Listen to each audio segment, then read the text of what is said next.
Hello good morning student. तो student आज हम लोग इस लेसन के आगे पढ़ेंगे बच्चों। हम लोगों ने पढ़ा था कि धातुओं का निष्कर्षण। आज हम लोग पढ़ेंगे कि धातुओं के उसी में कि धातुओं में सल्फाइड या कार्बोनेट एक्स का ऑक्साइड में परिवर्तन, यानी कि कैसे परिवर्तन होता है इसको देखेंगे। देखिए, धातुओं के सल्फाइड या कार्बोनेट एक्स को ऑक्साइड में परिवर्तित करने की विधियां उसमें उपस्थित अशुद्धियों पर निर्भर करती हैं। यानी कि जो एक्स में का हम लोगों ने क्या पढ़ा था, पहले एक्स का सांद्रण पढ़ा था, उसकी भी विधियां पढ़ी थी। तो एक्स के सांद्रण की कितनी विधियां थी बच्चों, एक बार हम लोग उसको रिपीट कर लेते हैं। एक्स के सांद्रण की फर्स्ट विधि हम लोगों ने पढ़ा था गुरुत्व पृथक्करण विधि। दूसरा हम लोगों ने पढ़ा था बच्चों चुंबकीय पृथक्करण विधि। तीसरा क्या था हमारा, झाग उत्प्लावन विधि। ठीक है ना। अब हम लोग उसी के अंदर पढ़ेंगे कि धातुओं के सल्फाइड या कार्बोनेट एक्स का ऑक्साइड में परिवर्तन।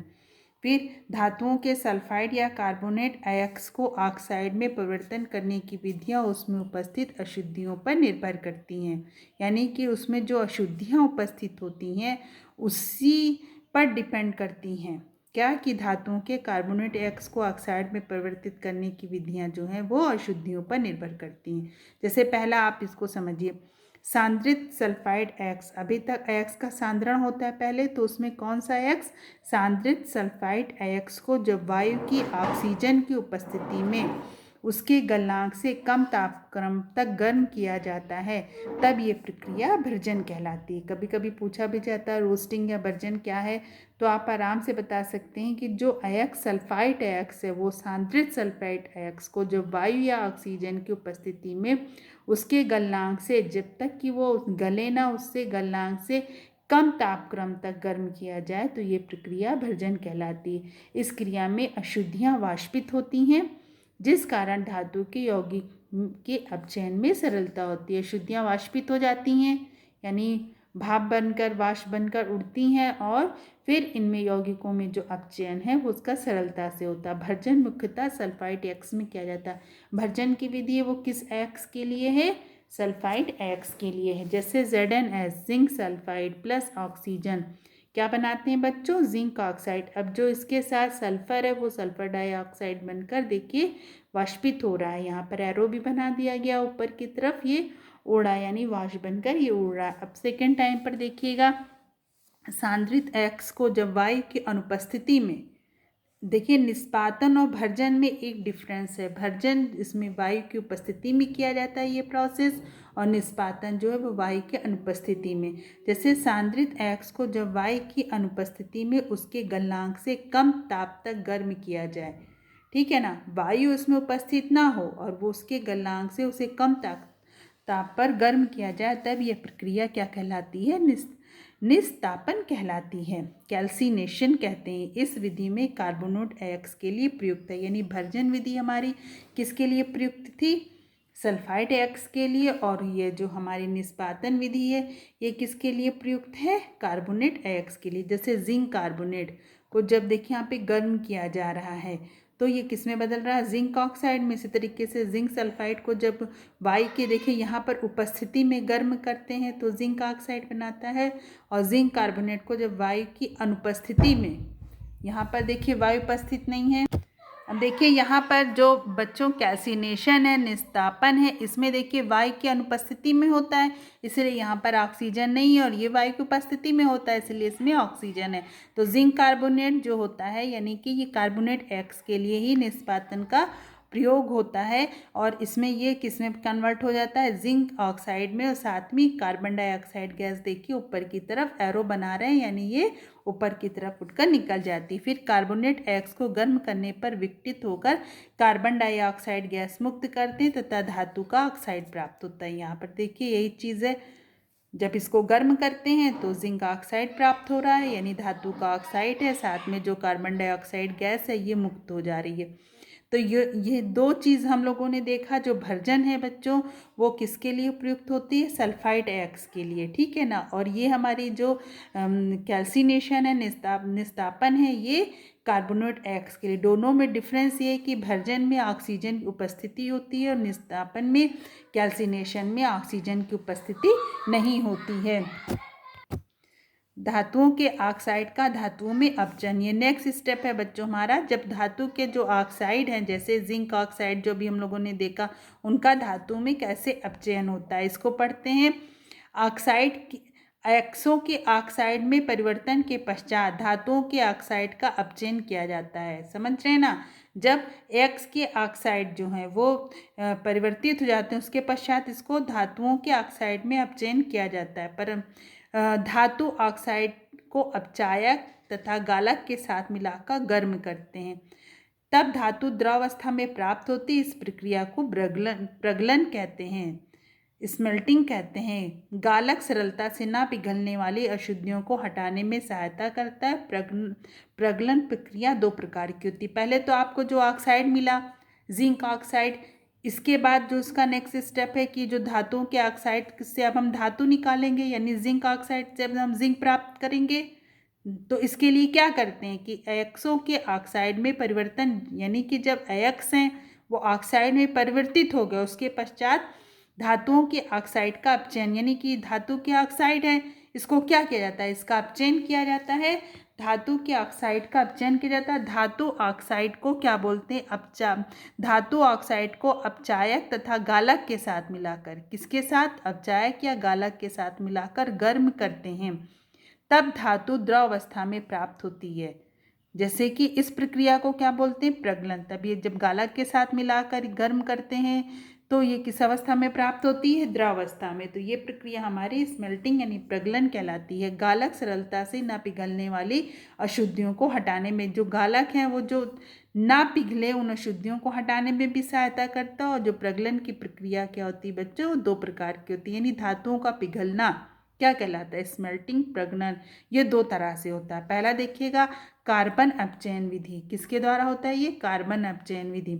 जैसे भर्जित या निष्पादित अयस्क, अभी आपको दो अयस्क मिल रहा है, एक भर्जित अयस्क मिल रहा है और एक हमारा निस्तापित अयस्क मिल रहा है। तो भर्जित या निस्तापित अयस्क को कोक या कार्बन के साथ वात्या भट्टी में उच्च ताप पर 700 से 1800 डिग्री सेल्सियस तक गर्म किया जाता है, जिससे धातु अपचयित होकर पिघली अवस्था में मिलती। बहुत इजी है बच्चों। सबसे पहले तो अयस्क का सांद्रण होता है, फिर सांद्रित अयस्क को ऑक्साइड में परिवर्तित किया जाता है, फिर उस ऑक्साइड को क्या करते हैं? उससे फिर हम लोग धातु अपचयित करते हैं, तो धातु प्राप्त करते हैं। बहुत ही ईजी है इसको समझने में, समझ लीजिए। फिर इसकी भी दो विधियां हैं। पहले तो प्रगलन विधि के द्वारा क्या करते हैं? धातु द्रवावस्था में मिल गई, वो हमारी प्रगलन कहलाती है। फिर जो प्रक्रिया प्रगलन की, ये बच्चों दो स्टेप में दो प्रकार की होती है। पहला हमारा है कार्बन अपचयन विधि, कार्बन रिडक्शन मेथड के द्वारा एक तो हुए, दूसरा हमारा रासायनिक अपचयन विधि। तो कार्बन अपचयन विधि में कार्बन या कोक के साथ क्या करते हैं? धातु के ऑक्साइड को उच्च ताप पर 700 से 1800 डिग्री सेंटीग्रेड तक गर्म किया जाता है, जिससे धातु अपचयित होकर पिघली अवस्था में प्राप्त होते हैं। यहाँ पर देखिएगा जिंक ऑक्साइड को जब कार्बन के साथ, कोक या कार्बन के साथ मिलाकर गर्म कर रहे हैं उच्च ताप पर, तो देखिए जिंक हम लोगों को मिलती है और साथ में कार्बन मोनोऑक्साइड क्या मिल रही है? कार्बन मोनोऑक्साइड, यानी यहाँ पर जो धातु है वो पिघली अवस्था में मिली। दूसरी, ये तो हम लोग ने पहली विधि देखी कार्बन अपचयन विधि। अब दूसरी विधि हमारी है, इसको हम लोग देखते हैं। दूसरी विधि क्या है बच्चों?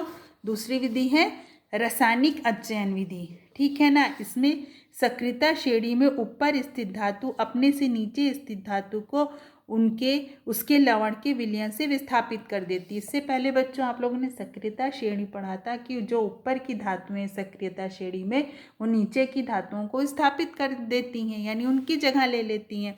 तो इस सिद्धांत का उपयोग विस्थापन विधि द्वारा धातु को पृथक करने में किया जाता है। जैसे कापर है, तो copper is less reactive than iron, ठीक है ना। या आपने पहले ही पढ़ा है। तो इस हमने पूर्व में देखा कि कॉपर सल्फेट के विलयन में आयरन या जिंक का चूर्ण डालने पर कॉपर विस्थापित होता है। अगर हमें मान लीजिए कॉपर सल्फेट विलयन से कोई कॉपर लेना है तो हम इसको एक टेक्निक के द्वारा भी यूज़ कर सकते हैं, विस्थापन विधि के द्वारा। जो धातुएं इससे अधिक क्रियाशील हैं उसको क्या करेंगे, कार्बन जो है वो धातुएं कार्बन की जगह कॉपर की जगह ले लेंगी, ठीक है ना। जैसे कॉपर सल्फेट को अगर हमने आयरन क्या करेगा, विस्थापित कर देगा, तो क्या बना रहेगा, आयरन सल्फेट, साथ में देखिए कॉपर विस्थापित हो गया। इसी तरीके से कॉपर सल्फेट जब जिंक के साथ जाता है तो जिंक सल्फेट मिल जाता है और कॉपर विस्थापित हो जाता है। क्या आप जानते हैं किस विधि द्वारा किन किन धातुओं का निष्कर्षण किया जा सकता है? अब हम ये समझ सकते हैं कि जो धातुएं हमारी सक्रियता श्रेणी में अधिक सक्रिय हैं वो, यानी ऊपर से नीचे जाने पर सक्रियता श्रेणी में हमने देखा था। इसको चलिए एक बार रिपीट कर लेते हैं। अब यहाँ पर बच्चों देखिए सक्रियता श्रेणी में जिंक और आयरन ये क्या है, ये अधिक हमारी क्या है, अधिक सक्रिय धातु किसके कंपेयर में, कॉपर के कंपेयर में, ठीक है ना। तो यानी कि टिन से भी आप क्या कर सकते हैं, कॉपर को अपचयित कर सकते हैं, लेड से भी कॉपर को अपचयित कर सकते हैं। तो जो धातुएं सक्रियता श्रेणी में क्या है कि अधिक सक्रिय हैं वो दूसरे धातु को क्या करती हैं, अपचयित कर देती हैं, यानी वो विस्थापित कर देती हैं, दूसरे धातु को क्या करती हैं, विस्थापित करती हैं। तो यह हमने देखा कि सक्रियता के हिसाब से ही धातुओं जो होती हैं वो दूसरे धातुओं को विस्थापित करती हैं। नेक्स्ट है बच्चों हमारा कि धातुओं का शोधन। अब जो धातुएं मिलती हैं वो क्या होगी, उसका शोधन ज़रूरी, यानी प्यूरिफिकेशन ऑफ मेटल्स, धातुओं का शोधन ज़रूरी है। तो अपचयन से प्राप्त धातुओं में अशुद्धियाँ होती हैं, ठीक है।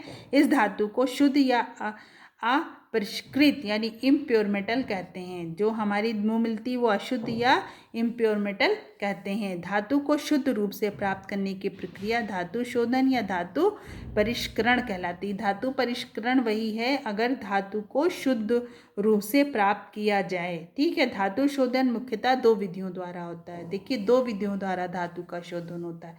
पहली विधि है हमारी भौतिक विधि। तो भौतिक विधि में भी देखिए दो तरह की विधियां हैं, एक द्रवण और दूसरा यौन शोधन या प्रभाजिक क्रिस्टलन। तो देखिए इसके अंतर्गत मुख्यतः द्रवण तथा प्रभाजिक क्रिस्टलन द्वारा धातु प्राप्त की जाती है। अभी आपने देखा अयस्क का सांत्रण, फिर अयस्क के सांत्रण को ऑक्साइड में, जो सांत्रित अयस्क का था उसको ऑक्साइड में परिवर्तित करना, जैसे सल्फाइड अयस्क को, कार्बोनेट अयस्क को, इसको किस में परिवर्तित करना, ऑक्साइड में। फिर उस ऑक्साइड अयस्क से धातु प्राप्त करना, और जो धातु मिली वो हमको क्या होती हैं, वो धातु इम्प्योर होती हैं, अशुद्ध होती हैं, तो उसको शुद्ध प्राप्त करने की भी विधियाँ होती हैं। तो पहला है धातु के जो शुद्ध प्राप्त करने की पहली विधि भौतिक विधि। भौतिक विधि में भी बच्चों दो तरह की विधियाँ होती हैं। पहले जैसा हमारा हो गया, इसके अंतर्गत मुख्यतः द्रवण तथा प्रभाजिक क्रिस्टलन द्वारा धातु प्राप्त की जाती है, ठीक है ना। तो पहली विधि पढ़ेंगे हम लोग द्रवण यानी लिक्विफिकेशंस। शीघ्र पिघलने वाली धातु जैसे टिन, लेड आदि को ढलान वाली प्रावर्तक भट्टी में गर्म किया जाता है। धातु पिघलकर नीचे बह जाती है और अशुद्धियाँ वहीं की रह जाती। देखिए ये बहुत ही सिंपल सी विधि है धातु की जो है भौतिक विधि। इसमें जो जल्दी पिघलने वाली धातु हैं उनको क्या करते हैं, गर्म करते हैं, ताकि धातु जो है वो पिघल कर नीचे की तरफ बह जाए। अशुद्धियाँ हैं वो देर से पिघलेंगी तो क्या होगा, वो वहीं की वहीं रह जाएंगी, बाकी जो धातु है वो पिघल कर अलग हो जाएंगी। ये तो सिंपल सी विधि है। दूसरी है यौन शोधन या प्रभाजिक क्रिस्टलीकरण। इसको देखिए यहाँ पर, अब देखिए यहाँ पर एक फिगर बनाया गया है यौन शोधन में, जैसे कि अब देखिए धातुओं में अशुद्धियों के कारण उसका गलनांक कम हो जाता है। जो अशुद्धियाँ होने के कारण इसका गलनांक कम हो जाता है। यौन शोधन इस सिद्धांत पर आधारित है कि अशुद्धियाँ धातु की ठोस अवस्था की अपेक्षा द्रव अवस्था में अधिक विलय होती हैं। यानी कि जो यौन शोधन विधि वो किस सिद्धांत पर आधारित है कि अशुद्धियाँ हैं वो धातु की ठोस अवस्था की अपेक्षा द्रव अवस्था में अधिक विलय होती हैं। यानी कि सही बात है, ठोस अवस्था में तो जितनी अशुद्धियाँ विलय नहीं होंगी जितनी वो द्रव अवस्था में होंगी। इस विधि में गोल्ड, सिल्वर तथा प्लैटिनम को शुद्ध किया जाता है। अब देखिए ये विधि कैसे होती है।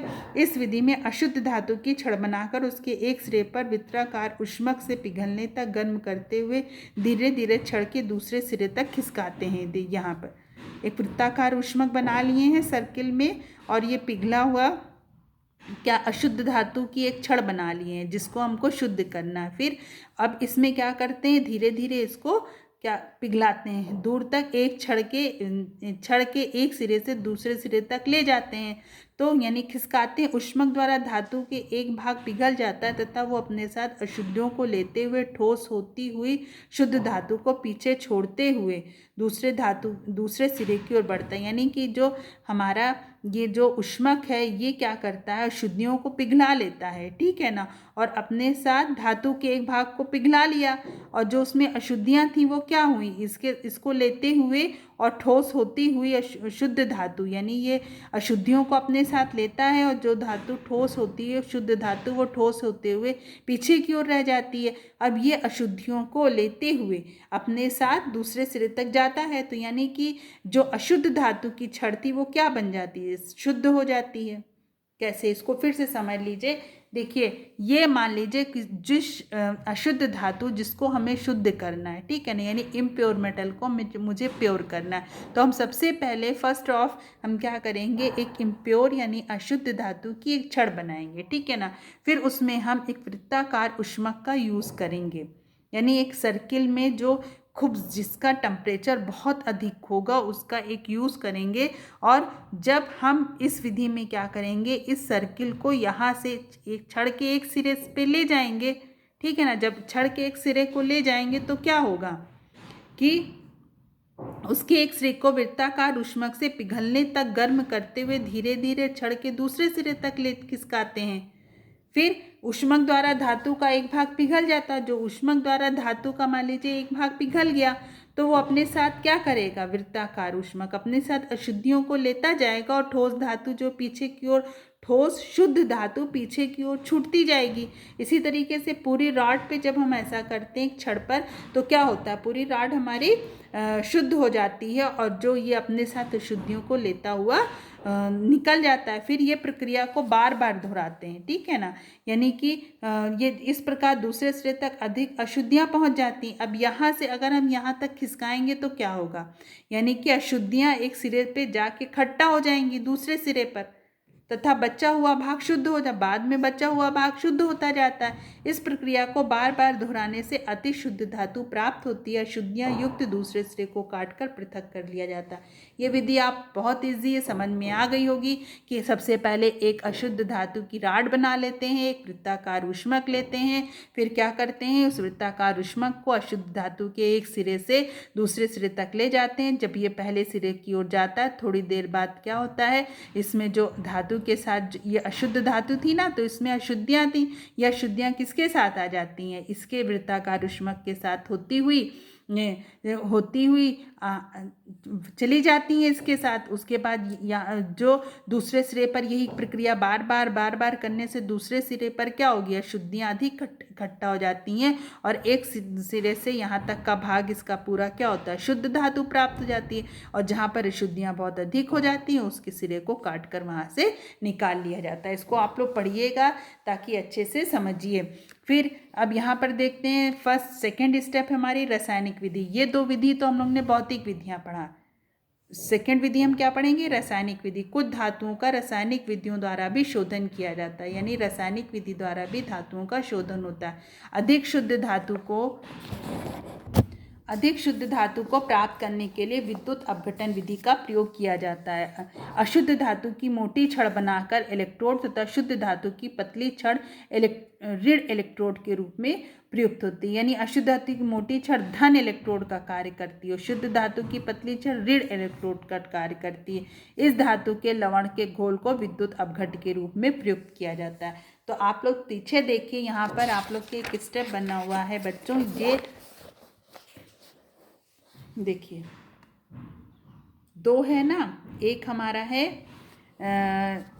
कैथोड और दूसरा है एनोड। अब यहाँ पर देखिएगा जो कैथोड है वो और साथ में है हमारा ये अम्लकृत कॉपर सल्फेट का विलयन। क्लियर हो रहा है ये चीज़ें, ये विद्युत अपघट का कार्य कर रही है। एक क्षण हमारा कैथोड का और एक क्षण हमारा एनोड का। अब इसमें देखिए कि जब विद्युत अपघटनी विधि द्वारा जब धातु का परिष्करण होता है तो कैसे होता है। इसमें जो कैथोड की क्षण है वो किसकी होती है, इसको ध्यान दीजिएगा, ठीक है ना। अशुद्ध धातु की मोटी छड़ धन इलेक्ट्रोड का और तथा शुद्ध धातु की पतली छड़ ऋण इलेक्ट्रोड का। अब यहाँ पर देखिए जो अशुद्ध धातु की मोटी छड़ है वो धन इलेक्ट्रोड का यानी कैथोड जो हमारा किसका कार्य कर रही है, धन इलेक्ट्रोड का, और पतली छड़ जो है वो ऋण इलेक्ट्रोड का, शुद्ध धातु की। इसका मतलब ये शुद्ध धातु की छड़ है, ये अशुद्ध धातु की छड़ है, ये धन इलेक्ट्रोड का और ये एनोड का यानी ऋण इलेक्ट्रोड का कार्य कर रही है। और जो कॉपर सल्फेट का विलयन है वो विद्युत अपघट्य का कार्य कर रहा है। ये देखिए आपके सामने बच्चों ये डायग्राम है, इसके द्वारा आप इसको अच्छे से इजीली समझ सकते हैं। अब देखिए कैसे होता है कि जब विद्युत अपघट्य में विद्युत धारा प्रवाहित की जाती है। विद्युत अपघट्य क्या था हमारा, विद्युत अपघट्य हमारा कॉपर सल्फेट का क्या था, विलयन था। अब यहाँ पर देखिएगा इस धातु में लवण के घोल को विद्युत यानी जो लवण का जो भी घोल हो, जैसे मान लीजिए कॉपर सल्फेट या आयरन सल्फेट, इस तरह से कोई भी घोल हो वो हमारा किसका कार्य करेगा, विद्युत अपघट्य का कार्य करेगा। तो जब विद्युत अपघट्य में विद्युत धारा प्रवाहित की जाती है तब विलयन में उपस्थित धन आयन, तो उसमें क्या उपस्थित होता है, धन आयन उपस्थित होता है। धन आयन ऋण इलेक्ट्रोड पर जाकर धातु के रूप में अपचित होते हैं तथा धन इलेक्ट्रोड से धातु के परमाणु जो होते हैं वो ऑक्सीकृत होकर विलयन में घुलते हैं। विलयन में घुलने के बाद ये आयन भी कैथोड की ओर चले जाते हैं, ठीक है ना। एनोड पर धातु के साथ मिली हुई अशुद्धियाँ प्रायः अघुलनशील होती हैं। जैसे एनोड से धातु के परमाणु विलयन में प्रवेश करते हैं वैसे वैसे एनोड का पदार्थ कम होता जाता है तथा अशुद्धियाँ एनोड के नीचे तल पर एकत्रित होती जाती हैं, जिसे एनोड पंख या कीचड़ कहते हैं। ये इस विधि का प्रयोग क्रोमियम, निकेल, कॉपर, जिंक आदि धातुओं के शोधन में करते हैं। कॉपर में करते हैं, जिंक में करते हैं और क्रोमियम में करते हैं। इस विधि में धातु का शोधन किया जाता है।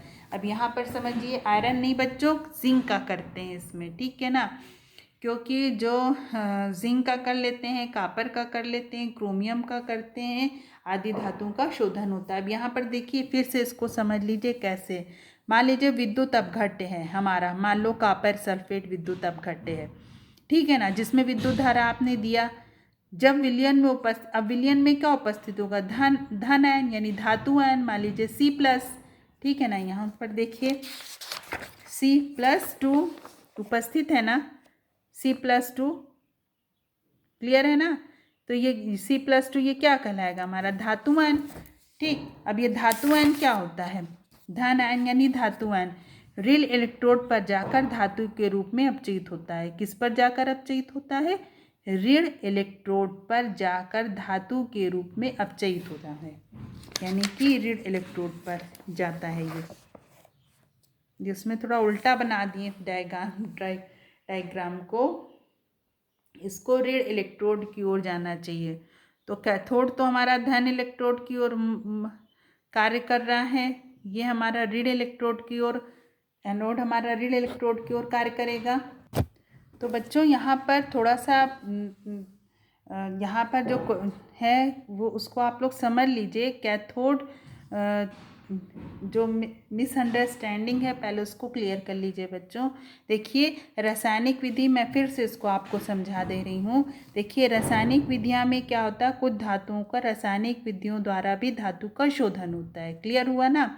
अधिक शुद्ध रासायनिक विधियों द्वारा यानी केमिकल मेथड्स द्वारा इसका शोधन होता है, जो अधिक शुद्ध धातु प्राप्त करने के लिए विद्युत अपघटन विधि का प्रयोग करते हैं। यानी कि जो विद्युत अपघटन विधि है यानी इलेक्ट्रोलिसिस रिफाइनिंग ऑफ जो होता है बच्चों, वो अधिक शुद्ध धातु प्राप्त करने के लिए इसका प्रयोग होता है। इसमें क्या होता है, अशुद्ध धातु की मोटी छड़, अशुद्ध धातु की जो मोटी छड़ है वो धन इलेक्ट्रोड का, अब आप समझ जाइए, जो धन इलेक्ट्रोड का कार्य करती हैं।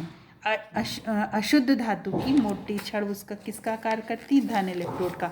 तो धन इलेक्ट्रोड इसमें हमारा क्या है, एनोड। धन इलेक्ट्रोड क्या होगा, एनोड। इसको ध्यान दीजिएगा तभी समझ में आएगा। जो हमारा क्या होगा, धन इलेक्ट्रोड एनोड होगा, ठीक है ना। और जो यानी पतली धातु की जो मोटी छड़ है वो किसका कार्य करती है, जो अशुद्ध धातु की मोटी छड़ तो धन इलेक्ट्रोड का तथा शुद्ध धातु की जो पतली छड़ है वो ऋण इलेक्ट्रोड का कार्य करती है। तो ऋण इलेक्ट्रोड में हमारा क्या होता है, कैथोड होगा। क्लियर हुआ ना, यानी धन हमारा हो गया एनोड और ऋण हमारा हो गया कैथोड। क्लियर है बच्चों? पहले तो फर्स्ट ऑफ आप इसको क्लियर करिए। फिर इसी धातु के, अब जो धातु है ना इसी धातु की, यानी कि जो जिस धातु का हम यूज़ कर रहे हैं उसी धातु के लवण के घोल को विद्युत अपघट्य के रूप में प्रयुक्त करते हैं। मान लीजिए कापर का मैंने लिया कि कापर की जो अशुद्ध धातु के कापर की जो मोटी छड़ है वो धन इलेक्ट्रोड का कार्य कर रही है, तो धन इलेक्ट्रोड हमारा क्या था, एनोड। और शुद्ध धातु इसी शुद्ध धातु की जो कापर है, इसी शुद्ध धातु की जो पतली छड़ है वो ऋण इलेक्ट्रोड के रूप में कार्य कर रही है ना, वो क्या हुआ हमारा ऋण इलेक्ट्रोड यानी कि कैथोड। तो इसी धातु यानी कि अब कौन सी धातु हम लोगों ने लिया, कापर लिया ना, तो इसी धातु के लवण के घोल को विद्युत अपघट्य के रूप में प्रयुक्त होता है। तो इसी धातु का जो लवण का घोल है जैसे कापर सल्फेट, वो विद्युत अपघट्य के रूप में उसका उपयोग होता है। इतनी ये चीज़ें क्लियर हुई। अब यहाँ से ध्यान दीजिएगा, जब विद्युत अपघट्य में विद्युत धारा, अब विद्युत अपघट्य हुआ हमारा, तो विद्युत अपघट्य क्या है हमारा, कापर सल्फेट है मान लीजिए, ठीक है ना। जब कापर सल्फेट के विलयन में विद्युत धारा यानी इलेक्ट्रिक करंट जब पास होती है, तब विलयन में जो उपस्थित धन आयन है, तो विलयन में कौन सा धन आयन उपस्थित है, Cu+2। विलयन में उपस्थित धन आयन यानी धातु आयन ऋण इलेक्ट्रोड पर जाकर धातु के रूप में अपचयित होते हैं। यहाँ पर देखिएगा फिगर भी बना हुआ है कि ये देखिए यहाँ पर जा रहे हैं ना, ये कापर यहाँ पर जाकर डिपॉजिट हो रहा है, किस पर, ऋण इलेक्ट्रोड की ओर जाकर ये इस पर डिपॉजिट हो रहा है। क्लियर हुआ ना। फिर यानी जब आपने इलेक्ट्रिक करंट दिया तो विलयन में उपस्थित जो धन आए थे यानी धातुआं ऋण इलेक्ट्रोड की ओर जाकर धातु के रूप में अपचयित हो गए। धन इलेक्ट्रोड से धातु के परमाणु, अब धन इलेक्ट्रोड से जो धातु के परमाणु ऑक्सीकृत होकर विलयन में घुलते जाते हैं। तो धन इलेक्ट्रोड क्या है हमारा, एनोड है। धन इलेक्ट्रोड देखिए ये क्या है हमारा, धन इलेक्ट्रोड हमारा एनोड है। तो इससे धातु जो है कि जो है देखिए इसमें किस आ रहे हैं ना, विलयन में घुल रहे हैं ऑक्सीकृत होकर। देखिए ऑक्सीकृत होकर कापर सल्फेट विलयन में इसमें आते जाते हैं और यहाँ से जो दिए हैं इस पर डिपॉजिट होते जाते हैं। अब यहाँ पर देखिएगा, यहाँ विलयन से जो धातु आयन है वो कैथोड पर जा रहे हैं, ठीक है ना, और एनोड से क्या हो रहा है कि ये जो कापर जो धातु आयन है वो विलयन में आ रहे हैं। अब यहाँ पर आप तो एकदम साफ साफ क्लियर हो गया होगा। और बच्चों आप लोग बुक में प्लस और माइनस ज़रूर बना लीजिएगा ताकि आपको हमेशा ध्यान में रहे ये बात। नहीं तो आप अगर ज़रा से भी कंफ्यूज होंगे यानी एनोड पे क्या है, एनोड क्या है और कैथोड क्या है, तब फिर आपके लिए प्रॉब्लम क्रिएट हो सकती है। ओके, इसलिए इसको प्लस माइनस बनाकर ही समझिएगा। फिर इसको देख लेते हैं आगे। अब यहाँ पर देखिए घुलते जा रहे हैं। एनोड में धातु के साथ मिली हुई अशुद्धियाँ प्रायः आघुलनशील होती हैं। तो एनोड के साथ जो धातु की अशुद्धियाँ होती हैं वो क्या होती हैं, आघुलनशील होती हैं और अशुद्धियाँ, और जैसे जैसे एनोड से धातु के परमाणु विलयन में जाते हैं, अब एनोड से धातु के जो परमाणु हैं मान लीजिए Cu, वो किधर की ओर जा रहे हैं, विलयन की ओर जा रहे हैं, अभी आपने देखा, और विलयन की ओर जाते हैं। और उस यहाँ पर समझ लीजिए पहले जो ये एनोड है ना, इससे जो धातु के परमाणु वो विलयन की ओर जा रहे हैं। अब यहाँ इसमें अशुद्धियाँ हैं ना, तो वो किधर जा रहे हैं, विलयन की ओर जाते हैं। यानी कि विलयन की ओर जब वो जाते हैं तो क्या होगा, इसको देखिए,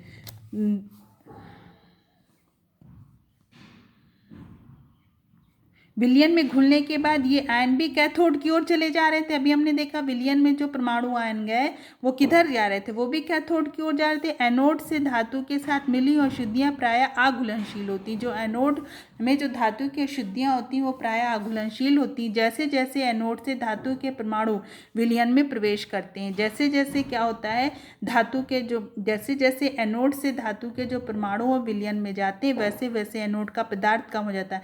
यानी कि पहले पहले कौन सी छड़ मोटी थी। अब यहाँ पे क्लियर कर लीजिए बच्चों, इससे पहले थोड़ा सा मिसअंडरस्टैंडिंग हुई थी। जो मोटी छड़ थी वो एनोड की थी, ठीक है ना, और पतली छड़ थी वो कैथोड की थी। तो यानी कि अशुद्ध धातु की मोटी छड़ धन इलेक्ट्रोड, अभी हम लोगों ने देखा वो कौन सी थी, एनोड की थी। यानी जो बच्चों अशुद्ध धातु की मोटी छड़ थी वो धन इलेक्ट्रोड हम लोग ने सीखा, यानी वो एनोड थी, और धातु की जो पतली छड़ थी वो ऋण इलेक्ट्रोड यानी कैथोड में थी। लेकिन यहाँ पर बच्चों डायग्राम पे मत जाइएगा, यहाँ पे डायग्राम को अपोजिट बना दिया गया, यानी ये बाद की कंडीशन दिखाई जा रही है कि ये पहले मोटी थी, इसमें से जो धातु थे वो निकल के विलयन से गया, विलयन पे जाने के बाद यहाँ पर जाकर अपचयित हो गए, ठीक है ना। फिर इसमें जो अशुद्धियाँ रही होंगी वो भी तो घुली होंगी, तो वो विलयन में अघुलनशील होती, वो घुल नहीं पाती, वो यहाँ पर देखिए नीचे आकर एकत्रित हो गई है, जिसको क्या बोल दिया गया, एनोड पंख। एनोड पंख कहाँ गया है, अब तो समझ गए होंगे, आप लोग को बहुत समझाया गया, इसको अच्छे से समझिएगा। फिर यहाँ पर देख रहे हैं यही बात है कि जो धातु के साथ मिली अशुद्धियाँ थी वो प्रायः अघुलनशील होती, जैसे जैसे एनोड से धातु के परमाणु विलयन में प्रवेश करते गए, यानी जैसे मोटी छड़ थी वो पतली होती गई। क्यों होती गई, क्योंकि उसके जो धातु थे वो विलयन में जाते गए, और अशुद्धियाँ क्या थी, वो अघुलनशील होने के कारण वो एनोड के नीचे जाकर जमा हो गई, जिसको एनोड पंख कहा गया। जैसे जैसे एनोड का पदार्थ कम हुआ तथा अशुद्धियाँ एनोड के नीचे तल में एकत्रित हो गई, जिसे एनोड पंख या कीचड़ कहते हैं। फिर इस विधि का प्रयोग किसमें करते हैं, क्रोमियम में, निकिल में, कापर में, जिंक आदि धातु के शोधन में किया जाता है। बहुत इजी है बच्चों, एक बार आप समझ जाइएगा तो कभी नहीं भूलिएगा, इसको इजी वे में अच्छे से पढ़िएगा। और दूसरी बात है बच्चों, आप लोग इसको अच्छे से पढ़िए, समझिए, और होमवर्क को टाइम पे सेंड करिए। ये देखिए यहाँ पर दिया एक्स का सांद्रण, एक्स का सांद्रण निष्कर्षण, यहाँ पर देखिए धातु कर्म का आपका वो दिया गया हुआ है, पूरा एक चार्ट दिया गया। इसको आपको क्या करना है, चैप्टर डालिएगा अपना, जहाँ यहाँ तक तो आप लोग को भेजा गया, इससे पहले आपके पास सारे नोट्स हैं। ये केमिस्ट्री में आप धातु का इस लेसन का नाम डालिएगा और इस चार्ट को बनाकर होमवर्क में सेंड करिएगा। ये आपका होमवर्क है, इसको सबको करना है, सबको सेंड करके भेजना है। फिर यहाँ पर एक एक्टिविटी दी गई है, तांबे की दो अलग अलग मोटाई के तार लीजिए, दोनों तारों पर यदि कोई परत हो तो उसे रेगमाल पेपर से रगड़कर साफ कर लीजिए। मोटे तार को एक सेल के धन सिरे से और पतले तार को ऋण सिरे से जोड़ देना है, ठीक है ना। क्या करना है, इसको जोड़ देना है, दोनों तारों में कॉपर सल्फेट के विलयन में डुबो देना। ध्यान रहे कि विलयन के अंदर तार एक दूसरे से संपर्क में ना रहे, यानी तांबे के तार लेना है और कॉपर सल्फेट के विलयन में उसे डुबो देना है। एक पतला तार लेना है और एक मोटा तार लेना है। फिर कुछ देर बाद अवलोकन करें और आप इन प्रश्नों का उत्तर दें। क्या एक इलेक्ट्रोड दूसरे इलेक्ट्रोड की ओर गया, क्या तांबा एक इलेक्ट्रोड से दूसरे इलेक्ट्रोड की गया, किस इलेक्ट्रोड में तांबे की मात्रा में कमी हुई, किसमें वृद्धि। तो आप बता सकते हैं कि जो एक आपने मोटा तार लिया था, एक पतला तार लिया था, ठीक है ना, उसमें क्या है कि फिर मोटे तार के सेल के धन सिरे को पतले तार से ऋण सिरे को जोड़ दिया, यानी कि आपके मोटे तार से जो कॉपर था वो कहाँ जाकर एकत्रित हो गया, पतले तार की ओर जाकर एकत्रित हो गया। तो किस इलेक्ट्रोड से गया, एनोड से गया, यानी कि वो प्लस इलेक्ट्रोड से गया और एनोड पर जाकर एकत्रित हुआ। और किस तार में कमी हुई, तो और किस तार में कमी हुई, यानी एनोड पर कमी हुई होगी और इलेक्ट्रोड पर उसकी, यानी एनोड पर कमी हुई और कैथोड पर उसकी वृद्धि हुई होगी। क्लियर हुआ। तांबे की मात्रा में किस तार पर कमी हुई, तो कौन से तार पर कमी होगी बच्चों, एनोड के तार पर कमी होगी, यानी कि और हमारा जो मोटा तार था उस तार में कमी हुई और पतले तार में वृद्धि हुई। तो आप बता सकते हैं कि क्या तांबे के एक इलेक्ट्रोड को दूसरे इलेक्ट्रोड की ओर गया, अगर हाँ तो किस इलेक्ट्रोड से तांबे की मात्रा में कमी हुई, किसमें वृद्धि हुई। ये भी आप इसको होमवर्क में बताइएगा। फिर इसी प्रकार जब धातु का विद्युत अपघटनी परिष्करण किया जाता है तब धातु ऋण इलेक्ट्रोड पर प्राप्त होती है। तो ऋण इलेक्ट्रोड हमारा कौन सा था, कैथोड, उस पर ये प्राप्त होती है जब धातु का क्या करते हैं, विद्युत अपघटनी परिष्करण किया जाता है। एक क्वेश्चन है, इनको देना, आयरन के ऑक्साइड के एक्स के नाम तथा सूत्र लिखना है।